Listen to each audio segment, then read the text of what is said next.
আসসালামু আলাইকুম সবাইকে। আশা করি সকলেই ভালো আছেন। আমিও আল্লাহর রহমতে অনেক ভালো আছি। আজকে আমি আপনাদের বানিয়ে দেখাবো চিকেন রোস্ট। এর জন্য প্রথমে একটা কড়াইতে বেশ খানিকটা তেল গরম করে তাতে দিয়ে দিব পেঁয়াজ কুচি, গরম মশলা, এলাচ, দারচিনি এবং তেজপাতা। এরপর দিয়ে দিব আদা বাটা, পেঁয়াজ বাটা। এরপর খুব ভালো করে মশলাগুলোকে নেড়েচেড়ে মিশিয়ে নেব। এখানে আমি মশলাগুলোকে খুব ভালোভাবে মিশিয়ে নিয়েছি এবং খুব ভালোভাবে মশলাগুলোকে ভেজে নিয়েছি। এরপর এখানে দিয়ে দিব বেশ খানিকটা দুধ। দুধ দেওয়া হয়ে গেলে আমি মশলাগুলোকে আবারও খুব ভালোভাবে নেড়েচেড়ে দুধের সঙ্গে মিশিয়ে নেব এবং মেশানো হয়ে গেলে এরপর একে একে কাজু বাদাম, কাঠবাদাম এবং পেস্তা বাদামের পেস্ট দিয়ে দিব। এরপর এখানে দিব বেশ খানিকটা আদা বাটা এবং জিরা বাটা। এখন আবারও সবগুলো মশলা খুব ভালো করে নেড়েচেড়ে একসঙ্গে মিশিয়ে নেব।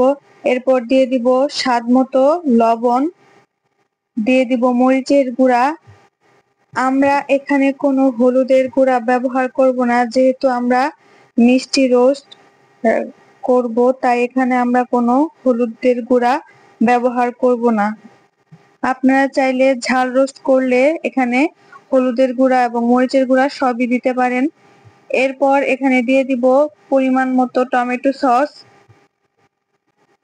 সস দিয়ে আবারও মশলাগুলোকে খুব ভালোভাবে নেড়েচেড়ে মিশিয়ে নেব। এরপর এখানে দিয়ে দিব আগে থেকে করে রাখা রোস্টের মশলা। এই মশলাটা আমরা নিজেরা ঘরে বানিয়েছি, দোকানের কেনা মশলা না।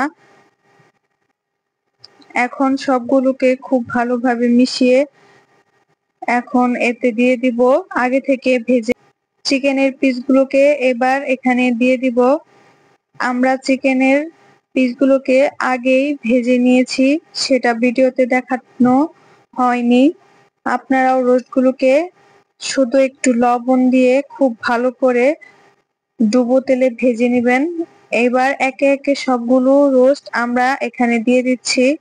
সবগুলো চিকেনের পিস এখানে দিয়ে দেওয়া হয়ে গেছে। এবার খুব ভালোভাবে মশলার সঙ্গে চিকেনের পিসগুলোকে মিশিয়ে নেব। এরপর ঢাকনা দিয়ে আমরা 20 মিনিটের মতো এটাকে রান্না করে নেব। এই তো 20 মিনিট পর দেখুন রোস্টার কালারটা দেখেই অনেক লোভনীয় লাগছে।